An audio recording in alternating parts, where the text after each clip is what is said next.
good to see you again. Ako, sige, naku, Tosca, alam ko marami ka na namang mga tanong at mga payong hinihingi mula sa ating mga kasama. Opo, paano niyo po nalaman? Kasi po nung mga napag-usapan natin last week, talagang ang ganda po talaga, mga kuya. Kasi talagang doon pa lang, ang dami ko na napulot ng mga aral, mga payo. Mga kuya, pwede po ba natin pag-usapan ulit yun? Medyo part 2. Oo. Tama naman kasi, naalala mo nakaraan, parang bitin din ako eh. Bitin din akong sabihin pa ano pa yung mga dapat natin gawin. Kasi nga, kesa nagpo-focus tayo sa divorce, ipag-isipan natin muna, huwag tayong humantong doon. Now, God willing, pagka mapag-usapan natin, pag humantong na doon sa dulo na yon, dapat ba yun? Kaya yun. Pero wag muna ngayon. Okay? Isususpend natin sandali. Kasi maging yung batas, hindi pa ako maliwanag talaga kung ano yung mga nakasulat doon. Ayoko naman magkomentaryo ng walang maliwanag na batayan, di ba? Kasi unfair naman din yun sa mga mababatas na atin. Apo. Kasi mga kuya, baka meron po tayo may ipapayo sa ating mga nanonood na paano pa pagtibayin ang kanilang marriage. At dun sa mga magpapakasal pa lang, hindi po magpapasakal, hindi po yun ang ibig ko sabihin, magpapakasal. Paano po makakasiguro na tama ang aming pinapasok at tinatahak na landas? Na hindi kami matatakot na ito ang tama namin gawin. Yes. Ayan, mga kuya. Kuya Erwin, naalala mo last week, sabi natin, ang buhay mag-asawa, invento ng Diyos eh. Ikabubuti natin yon. Ikabubuti natin yon. Ang ganda nga nung sinabi niyo, di ba? Pang Adan at Eva lang. Oo, Adan. Your Honor, nakalimutan. Sabi niya na, una-una, ito ay para sa isa lang. At heterosexual. Monogamous. Oo, monogamous. Kasi, di ba, kasi sa Bible, Kuya Erwin, bakit inalaw ng Lord yung mga polygamy dati? Dami lang asawa. Di ba? Si David, dami asawa. Ayun. So, ano ba yun? Kaya nga laki ng problema nila, di ba? Hindi ibig sabihin na may permission sila na walang consequence yun. Kasi ang talagang disenyo ng Diyos, isa lang ang asawa. Pag marami, may consequence yan. Tingnan mo, sakit sa ulo. Tingnan mo yung pamilya ni David. Away-away sila, patayan. Hindi naman tayo malalay. Actually, kahit mga kay Hana eh, no? Kaya nasasaktan si Hana kasi yung isa si Penina eh. Ano eh, iniinsulto siya eh. Kung wala sanang Penina, di wala namang problema si Hana. Pati ngayon, makikita nyo yung mga celebrity na maraming mga asawa, hindi naman maayos yung relasyon ng mga magkakapatid eh. May iba-ibang nanay, ganyan. Hindi na ako magbabanggit ng pangalan, pero hindi maayos yung mga relasyon nila. Alam ko kasi yung mga ibang artistang yon, kaibigan ng aking kasamahan sa grupo. So, siya nagkukwento sa amin. May mga ganun, ano? May ganun. So, mga kuya, malinaw po yun sa ating mga nanonood na ang asawa po natin na iisa lamang dapat po. Tama po ba, mga kuya? Yun naman talaga ang basic design ng Diyos. Katulad na naibiro ko nakaraan. Adan at Eva at hindi Eva-Eva. Hindi iba-iba. At maganda rin, no? Talagang heterosexual. Adam and Eve. Hindi Adam and Steve. No? Hindi rin naman Madam and Eve. Na parang para maliwanag sa atin na yun ang design talaga ng Diyos. Yun po yung nakalagay sa Bible. Yes, of course. Kasi hindi naman natin pwedeng baguhin yun eh. Pag sinasabi na si Jesus, hindi daw nagbanggit tungkol dyan. No, from the very beginning, God created male and female. Nung dinidiscuss niya ang buhay mag-asawa, yun ang kanyang sinasabi. Now, anyway, hindi naman yan ang ating talakayan, ano? Kasi ang gusto ko lang maintindihan natin, permanent yun eh. Okay po. Di ba? At saka yung, it is to spread God's image. Yes. No? So, yun ang, kasi kung kung hindi mo susundin yan, hindi mo mai-spread yung image ng Diyos. Di ba? So, ngayon, itong may dadagdag ko siguro na dapat natin pag-usapan kay Erwin at mabigay nating payo sa ating mga kasama, mga kaibigan, mga kapatid. Ano ba yung mga dapat nating gawin para mapagtibay yung relationship? No? Bukod dyan para hindi tayo humantong doon sa idea ng divorce. Opo, tama po. Tips po. Naalala ko tips. Tuwing meron tayong mga couples retreat, seminar na mga ganyan, isa sa mga mahalagang topic na paksa na dinidiscuss yung communication. Yes. Kasi without proper or good communication, walang intimacy. Tama. Doon, isa sa mga pundasyon yan ng pag-aasawa. So ano nga ba yung communication? Pero kuya, yung po ba yung communication na, ay, maghugas ka na ng pinggan yan, maglaba ka na dyan. communication? Hindi, kasi Joke lang mo, kuya. yung communication ibig sabihin, nagkakatagpo kayo ng meeting of the minds eh. Nagtatagpo yung utak nyo. Kasi sa communication, ito yung crucial. Hindi yung naiintindihan mo. Kundi ano yung naiintindihan ng kausap mo. Kasi baka mamaya sinasabi mo, iba doon sa pagkaunawa nung sinasabihan mo. So in your mind, nagkaintindihan kayo, hindi pala. Di ba, ganyan yan. Katulad na pagbabae, pagsabi ng lalaki, sweetheart, magbabasketball ako. Yung sagot, bahala ka. Nako, di kung ang intindi ng lalaki, bahala ka. Uy, ako na pala bahala, di ako na magdi-decide. Yung pala, ang daming meaning ng bahala ka. Delikado ho yung Di ba? bahala ka, Yung di ba? bahala ka, parang pag tumuloy ka, yari ka. Di ba? O kaya naman, bahala ka, as in, sige, mag-decide ka. Pero, yung mga ganun ba? Pero meron palang mas malalim pang kondisyones. Pero mga kuya, tama po ba na kami mga kababaihan, yan ang isasagot namin sa asawa namin, bahala ka. Tama po ba yung nagagawin In namin? any communication, importante yung you mean what you say. And you say what you mean. Di ba? Hindi pa pwede yung... Kasi ang assumption ng babae, ito, normal lang to. Ang assumption ng babae, naintindihan mo na yan. Oo nga. Akala nila sobrang talino ng mga lalaki na mahuhulaan nila yung kalang nararamdaman. Hindi. Ang lalaki, i-verbalize mo. O kanyari, tatahimik lang. Galit ka ba? Hindi, no? Parang alam mo yun. Pero alam mo naman galit. Di ba? Sabihin mo na lang, ano bang kinasasama mo ng loob? Para maliwanag tayo, ano yung dapat kong ayusin? Anong yung dapat kong i-improve? Kasi isipin mo, kayong dalawa na lang magsasama sa buhay mo, hindi, pasayahin nyo na. Oo nga. Diba? Pag-usapan nyo na ng mabuti. Opo, kasi di ba po, life is short, sinasabi nga nila, tapos hindi pa kayo magkakaintindihan. Yes. Totoo yun. At pagdating sa communication, isa sa mga nabasa ko, yung talagang may impact, ang words, ang impact nun 7% lang. Less than 10%. Ano pa yan, mas matimbang pa, yung the way you say it. Yes. The way you say it. Pag sinabi mo, I love you, okay yun. Pero I love you. Parang galit eh, no? Parang naging mura, I love you. Eh, no? So, pinakamatimbang is yung gestures mo, yung facial expression. Yes. So, importante lahat yan. Oo. Kaya pala nauso yung mga, heart. We love you, Nakangiti ka parati. Tama. Yung, I love you. Wow, ang sweet. Ang sweet, no? Parang hindi consistent eh, no? Pero mga kuya, nangyayari ho talaga yan sa buhay mag-asawa. Oo nga. Kayo po, kasi ito, mga kapatid, talagang para sa inyo, dahil mahal na mahal kayo ng mga kuya natin. Ang ating mga kuya, nagbibigay ho yan ng mga talks sa mga retreat by bayad. Pero para sa inyo mga kapatid, libre-libre. Kaya, may question kayo, please comment down below. Sa mga kuya, excited ako marinig. So kanina, communication, excited po ako sa iba niyo pong mga tips. Sige, maghihintay po ako. Kuya Erwin. Yaman din lang pinag-usapan, communication, ano? Ayan. Itong iisipin nyo, if God is the center of your relationship, God is listening to every communication we make. Inaalala ko sinabi mo kay Erwin, di ba?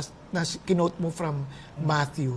Na when you say idle words, no, parang you will give an account to those words, no? Kaya imagine the Lord is listening to every communication you make with your spouse.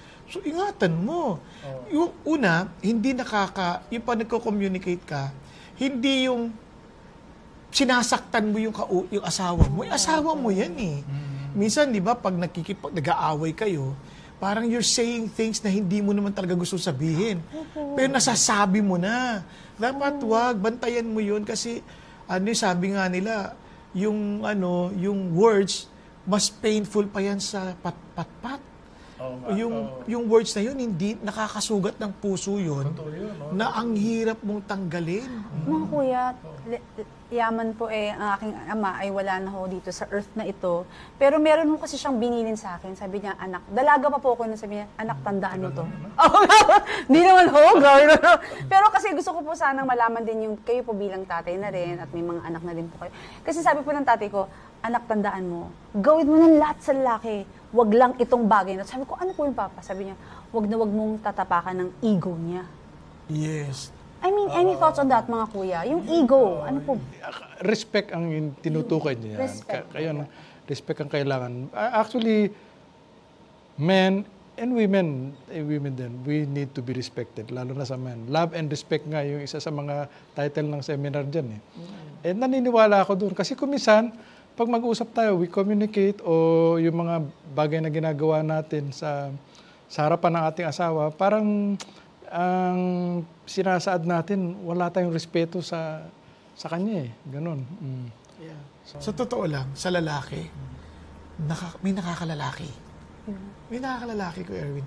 Sa babae, wala naman yun eh. Oo nga. Kaya yun ang ingatan mo. Ang number one sa lalaki, talaga respeto. Ang mga hinahanap ng babae, affection. Yes. Hawakan, ganyan, di ba? Yung time. Kaya nga, may nagsabi na may 5 languages, di ba? Of love, di ba?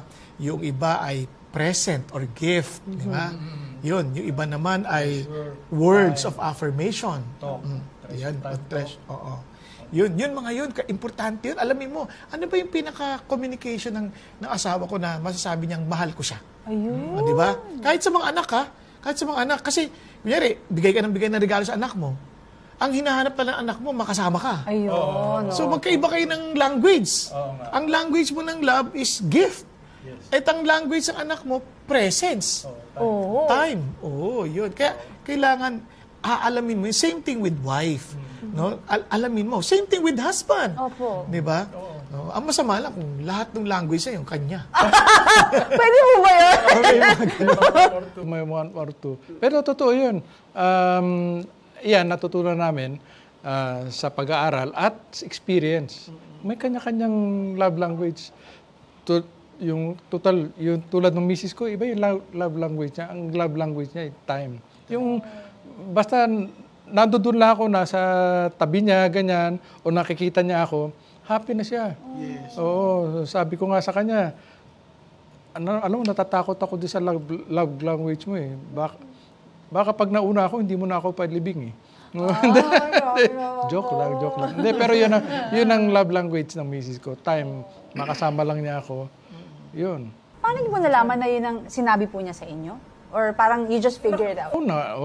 Na-figure ko yan. Kasi parati niya sinasabi, dito ka lang, huwag kang umalis dito. Yan, kung anong ginagawa niya. Kaya sinasamahan ko siya, kunyari, pag nagpapamanicure siya, pedicure. Wow, sweet. Oo nga. Nagpe-pedicure. Pero colorless po kuya, colorless. Ayan. Ayun po. Ako rin ganun din. Yan ang love language Nagpapamanicure ko. din po kayo? Word of encouragement eh. Hindi, word of encouragement. Lalo na sasabi niya, sweetheart, bibilan kita ng bagong damit. Na-encourage ko.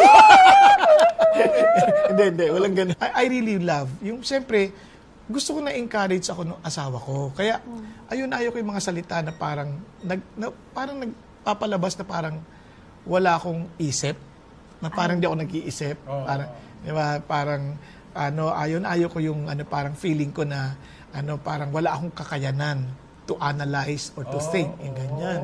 Kaya gusto ko yung, andun yung word of encouragement, like, na, kahit na may papagawa ka lang, no? So, alam mo, ang galing ng gawa mo dito.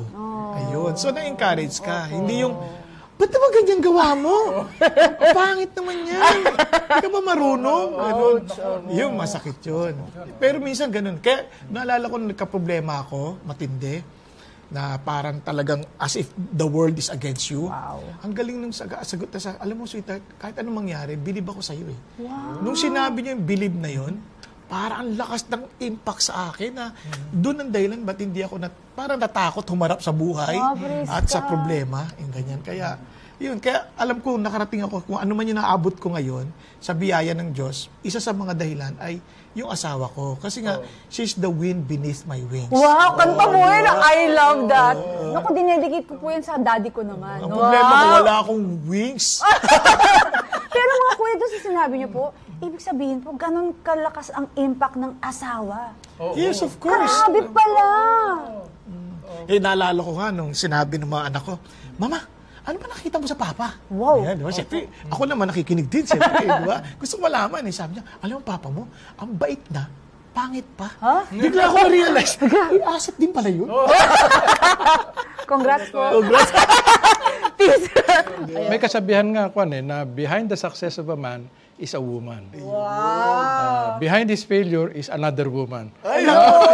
Narinig mo yan, mga Patay tayo dyan. kapatid. Akala ko, Kuya Erwin, yung dati kasi sabi ko, ito yung gawa-gawa ko lang to, hindi, ginaya ko lang yan sa kanya. Sa bawat tagumpay ng lalaki, sa likod ito'y babae. Wow. Sa bawat kabiguan, sa likod ito'y bruha. Wow, wag po tayo maging bruha. Di totoo. Kasi, Wag. di ba, minsan, bruha naman kasi talaga yung iba eh. Kaya, Grabe. kaya tuloy na i-end sa divorce. Dapat, huwag kang bruha. Ito, number one, kahit may asawa ka na, communicate your respect to your husband by making yourself beautiful. Correct. Amen. Attractive. Hindi yung, kung mo asawa ka na, taba-taba mo, tapos hindi ka Nakaka-hurt naliligo. naman ho yun.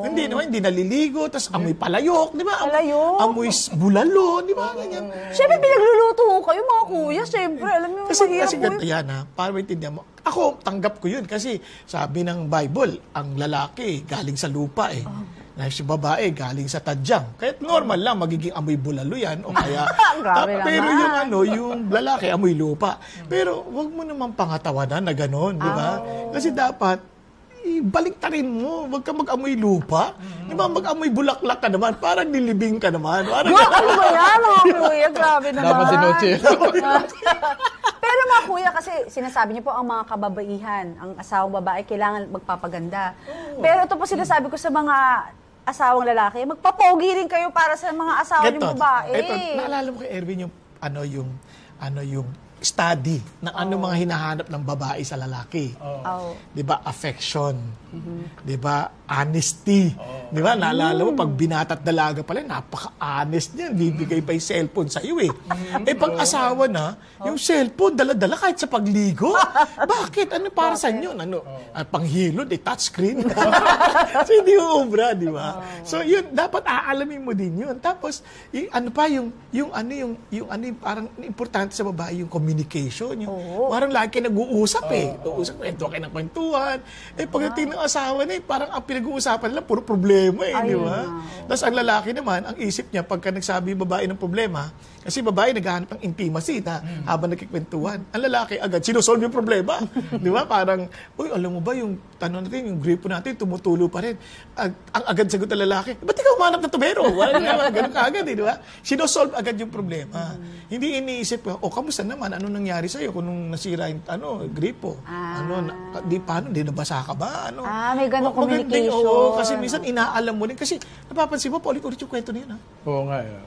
Kaya ang ginagawa ng babae, pag nainis sila sa asawa nila, nililinis yung banyo. Oo. Toothbrush ang gamit. Toothbrush na lalaki. Grabe mo, man. Alam ko na kung saan pupunta. Di mapupunta na ako sa dentista yun. Wag ko kayo pupunta doon sa dentista kilala ko. Pero yun natanggal ho yung dalawa niya ditong two-front teeth ba? Nagalit ko siya sa dentista. Alam bakit mga kuya? Nilagay bagang. Ay, grabe. Delikado. Joke lang. Kung saan ka na pupunta, ha? Balik na tayo dito. Hindi naman to joke time, no? Sorry tayo po. dito. No, so, ito yung importante yung communication. Alam mo, ngayon yung mga lalaki naman, ang inaano sa babae, attractive wife. Attractive wife. Kami mga lalaki kasi, visual kami. Opo, visual. Pag attractive yun, doon mahuhulog yung namin. Sorry kuya, I mean, hindi sa ano. Pero paano ba sabihin ng mga kababaihan na kami ang nanganganak? Paano yan? Ano ba magagawa namin? Ang dami nanganganak, maganda pa rin naman eh. Nakakaalagaan mo yung sarili. Oo, basta inaalagaan mo sarili mo. Kasi babae, di ba, nung dalaga pa lang, kung makakain, simple-simple, parang akala mo, hindi mauubos yung in-order eh. Di ba? Tapos talagang, hinhin. No rice, Tapos ganon. kung magsalita, No carbs. nung asawa na, nakataas ang paa, tinanggal pa yung pustiso, abot mo yung pati. Ganun, di ba? Dapat naman nag-iingat ka din. Masama din yun.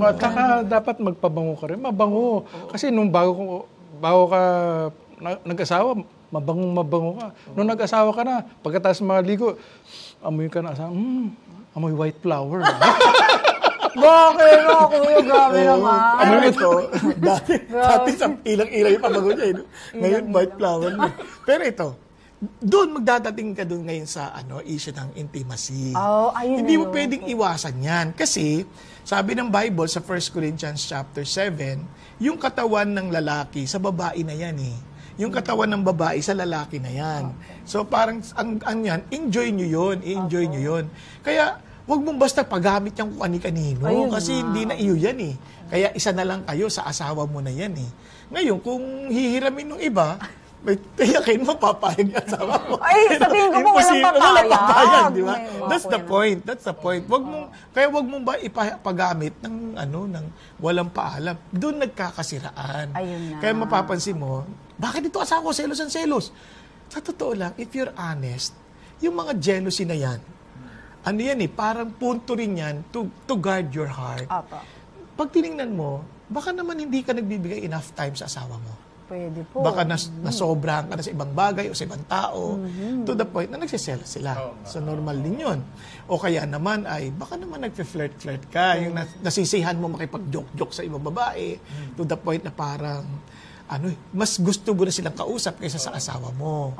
Alam mo, ano rin yun para to remind you na wait muna, yung asawa mo, priority mo, walang ibang competing relationship. Tama po. Diba? So, kaya importante yun importante. Pag nagsiselos-selos na ganyan, huwag mong isipin na, silosa ka. Hindi kaya nagsiselos yan, maaaring may nagagawa ka Correct. na nagdudulot nun. Yes. O baka nakakaramdam po. Oo, alam mo, yan yung paniwala ko. Yung mga asawa na babae, meron silang sixth sense nararamdaman nila yan Kahit naman lalaki, di ba? Kasi sabi sa Bible yun Oo, biblical ho ba yun? Yung parang may yung gut feel. pagsiselos na yun, kung yung babae daw ay medyo nang dadaya. May papainom sa kanila naalala niyo sa Old Testament sa Numbers. Papainom sa kanila para malaman. Masusumpa kasi yung kanilang sinapupunan pag nandadaya sila. Ganun. Kaya yung selos, minsan regalo din ng Diyos yan para maproteksyonan yung relationship ng mag-asawa. Pero, huwag mong gawing excuse para magpatuloy ka sa ginagawa mong kalokohan. Ayun po. Okay? Saka sa mga iba talaga, sobrang selosa, masyadong unreasonable. Sobra naman, Oo, sobra naman po. yung Kasi iba po, hindi lang po babaeng pinagsasalosa. Iba, sa sobrang sa gaming. Kunwari lang Ay, po, of course. puro yun na lang inapupag mo. O, paano time si kasi Junior? time yun Ganun. Time kasi. Ayun. Tapos ito, bukod pa dyan, ito ang isang bagay din na maintindihan natin. Sa buhay mag-asawa, importante talaga yung nag-uusap pa rin kayo. Mag-date pa rin kayo once a week. Date? Kahit po senior citizen na, kahit mag-date pa rin. lalabas lang pagkatapos, walking lang yan, stroll Usap lang. kayo. I love it. Napaka-romantic. Alam mo ba, ang ganda, no? Karamihan ng mga milyonaryo, actually nagkaroon ng pag-aaral noon, 1,365 na corporate officers, no? Talagang 87% of them, milyonaryo sila because they are faithful to their wives, and hindi lang yon, they were raised up by two-parent, as in, yung parent talaga faithful to one another. Tapos talagang they were helping each other, learning from each other. Nagkakaroon sila ng time to communicate with one another. Planning ahead, discussing ano yung mga pwede lang gawin sa buhay. Napaka-importante niya. Kaya, sinasabi ko sa iyo, kapag meron mang issue ng divorce, sorry to tell this, kung ang issue ng divorce is just because hindi natin kaya maging faithful sa asawa natin, ano yan, batas ng talunan? Ay, ganun ho. O, syempre. Medyo mabigat ho yung... Mabigat kasi winners never quit. Quitters never win. Sa sweepstick yan. Ano ba yun? Oo, di ba? Kahit sa sweepstake pa man yan, totoo din yan sa buhay ng tao. Kasi, bakit mo isusuko yan, yung pag-aasawa nyo? Solvin mo yung problema, huwag nyong takbuhan. Never give up. Ganun po. Oo, huwag mo takbuhan. Solvin mo, bakit tayo umabot sa ganito? Ayun. Ang nagwawagi ay hindi umaayaw. Ayun. Pero mga kuya, di ba pag nagpapakasal, wala namang, sige, magpapakasal na tayo. Pag nag-divorce tayo, I'm sure wala naman nung pinag-uusapan ganun. Parang till death do you part nga po, di ba mga kuya? Oo. Kaya ang idea kaagad, paano mo pasisayahin ang relationship ninyo? Sadya yun. Oo nga. Kaya ako medyo may konting misgiving din sa mga prenup na ganyan. Although, siyempre, hindi natin maiwasan yan. Lalo na pag mga malalaking mga pamilya ang pinag-uusapan. Pero in theory, dapat yan kasi permanent Opo. Permanent. Di mo isipin na, darating yung panahon na Naghiwalay. maghiwalay tayo, kaya kailangan i-protectan ko yung aking assets. Saka importante yung trust. Ayun, Mag-aasawa trust. kayo, magta-trust, may trust doon. Hindi naman kita pinakasalan dahil sa pera mo. Opo. Pinakasalan kita dahil sa yaman mo. Ay, hindi. Hindi mo. Pero mga kuya, pwede mo ba Joke. yun na, pag, di ba, when you're married, you become one. Yes. Pero yung bank account nyo, 2. Ganun po ba yun? Ganun pa rin. Wala kang trust eh. Ayun Hindi nga, pa ganun. kailangan one din po. Parang kailangan, ano po talaga, Basta, trust. di ba, lahat ng sa akin ay sa'yo. Ayun. At lahat ng sa'yo Sa'yo, ay sa akin. Hindi yung lahat ng sa'yo ay akin. At lahat ng sa akin, akin. Wala yun. Swapang naman. Walang ganun sa buhay mag-asawa. Pero mga kuya, grabe, yung mga tips nyo, talagang the best, talagang praise God. Kaya mga kuya, sabi nga nila, if you're having fun, ang iksi ho ng oras, mga kuya. Kaya mga kuya, opo, Kaya kaya... pa natin dapat pag-usapan eh. Opo, pero syempre, mga kapatid, hindi po tayo papayag na hindi natin hihingan ng words of encouragement sa ating mga kuya, lalo na po ipatungkol sa marriage and divorce. Mga kuya, take it away! Ako naalala ko yung sinabi ni Kuya Bong nung nakaraang episode. Sabi niya, dapat alamin mo na yung relasyon sa Diyos, maging matatag ka sa Diyos. Yun ang pangunahin sa lahat. Make sure na yung relasyon mo sa Diyos maayos. And everything will fall into its proper place. Meron nga sinabi sa Biblia na if your ways please the Lord, even your enemies will be at peace with you. Yun. So doon naniniwala ako.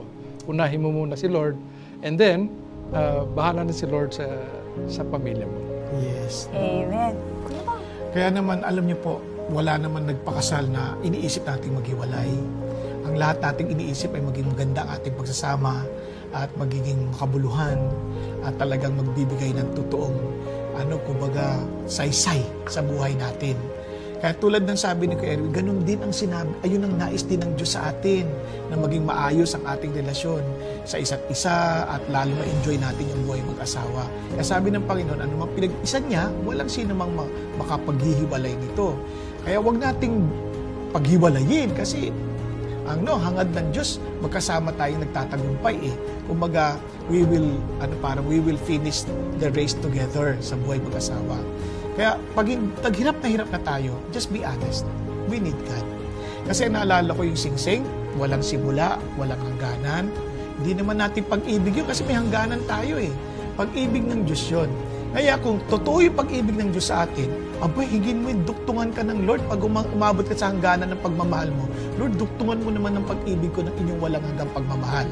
Kaya, yung pagmamahal ibibigay mo sa asawa mo, hindi na yung pagmamahal mo, kundi yung pagmamahal ng Diyos.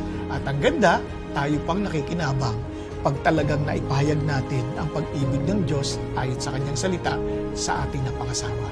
Alam niyo po, mahal na mahal tayo ng Diyos. Ang hangad niya ay magkaroon tayo ng buhay na may kabuluhan nito. Amen. Thank you mga kuya. O sa ating mga husband and wife dyan, I'm sure lalo kayo na-in-love, diba? Sa mga payo natin mga kuya. Pero syempre mga kapatid, ito na po ang favorite part ko rin po. Syempre, ang tagline. Umulan. Umaraw. O bumagyo. At kung kailangan po ninyo ng payong, andito lang po ang Tayong kapatid. Yes!